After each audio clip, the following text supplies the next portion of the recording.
அனைவருக்கும் என் இனிய மாலை வணக்கங்கள். இந்த வலைவொலியின் வலைப்பதிவு மூலமாக என் தமிழ் சொந்தங்களை சந்திப்பதில் மிக்க மகிழ்ச்சி. வெகு நாட்களுக்கு பிறகு ஏன் இந்த பதிவுன்னா, பாகிஸ்தானுக்கு கிடைத்த ஒரு பொக்கிஷம் பற்றி தான் இந்த பதிவில் பார்க்க போகிறோம். என்னடா பொக்கிஷம் அப்படி இப்படின்னு ஏதோ சொல்கிறாங்கன்னா வேற ஒன்றும் இல்லைங்க. பாரிஸில் ஒலிம்பிக் மிக சிறந்த முறையில் நடைபெற்று வருகிறது. அதில் இந்தியாவில் சேர்ந்த பலர் வீராங்கனைகள் பங்கேற்றார்கள். பலர் வெற்றி வாகை சூடியிருந்தாலும் சிலர் துரதிர்ஷ்டவசமாக பதக்கங்களை வெல்ல முடியலை. அது ஏன்னு நம்ம எல்லாருக்குமே தெரியும்.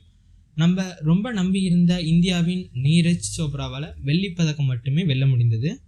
அப்படி யார் தங்கம் வென்றாங்கன்னு பற்றி தான் இந்த பதிவில் பார்க்க போகிறோம். அது வேறு யாரும் இல்லைங்க, நமது அண்டை நாட்டை சேர்ந்த பாகிஸ்தானை சேர்ந்த அர்ஷத் நதீம் அவர்கள் தான் அந்த தங்கப்பதக்கத்தை வென்றார். அவரை பற்றி தான் இந்த வலைப்பதிவில் பார்க்க போகிறோம். யார் இந்த அர்ஷத் நதீம்? பாகிஸ்தானை சேர்ந்த பஞ்சாப் மாகாணத்தை சேர்ந்த ஒரு ஏழை குடும்பத்தை சேர்ந்தவர் தான் இந்த அர்ஷத் நதீம். தன்னோட கடின உழைப்பாலும் தீராத பயிற்சினாலும் மட்டுமே இந்த வெற்றிவாக அவரால் சூட முடிஞ்சிச்சு. பள்ளி பருவத்தை பற்றி பார்த்தீங்கன்னா, எல்லா வகையான விளையாட்டுகளிலும் ஆர்வம் இருந்தாலும் போக போக வட்டெறிதலும் குண்டெறிதலும் மிக சிறந்தவராக விளங்கினார். 7ஆம் வகுப்பு படிக்கும்போது தான் இந்த அற்புதம் நடந்துச்சு. அப்போ தான் இந்த மாகாணத்தை சேர்ந்த ரஷீத் அகமது ஷஃபி அவர்கள் கண்களில் படுறாரு. இவர் யாருன்னு கேட்டிங்கன்னா, பல சிறந்த விளையாட்டு வீரர்களை உருவாக்கும் மிகச்சிறந்த பயிற்சியாளர். அதுக்கப்புறம் இவருக்கு தொடர்ந்து பயிற்சி அளிக்கிறாரு. பிறகு ஈட்டி எறிதலையே தனது வாழ்க்கையாக மாற்றிக்கொள்கிறார். முதலாக எங்கே பதக்கம் வென்றார்னா, பஞ்சாப் இளைஞர் திருவிழாவில் நடந்த போட்டிகளில் தான் ஈட்டி எறிதலில் முதல் பதக்கத்தை வென்றார், தங்கப்பதக்கத்தை வென்றார். அதுக்கப்புறம் அவர் தேசிய அளவிலான போட்டிகளில் கலந்து கொள்ள ஆரம்பித்தார். பிறகு முர்ஷத்தில் உள்ள மிகப்பெரிய பயிற்சி நிலையத்தில் பயிற்சி பெற தொடங்கினார்.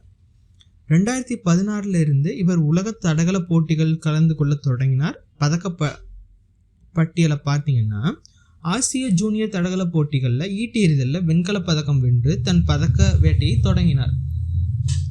அதிலிருந்து வரிசையாக ஆசிய தடகள போட்டிகள், காமன்வெல்த் போட்டிகள், தன் தங்க வேட்டையை தொடங்கினார்.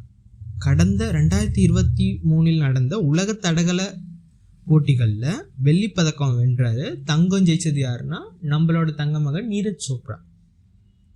தன்னோட கடின உழைப்பாலையும் ஈடில்லாத பயிற்சியாலையும் தான் இது சாத்தியமாக இருந்தது.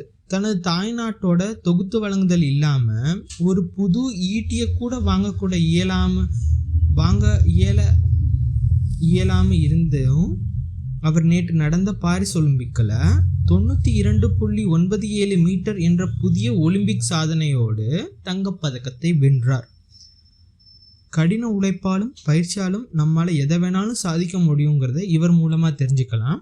இதே போல ஒரு அற்புதமான வலைப்பதிவோடு உங்களை சந்திக்கும் வரை உங்களிடமிருந்து விடைபெறுவது உங்கள் பேபி கலை. நன்றி, வணக்கம்.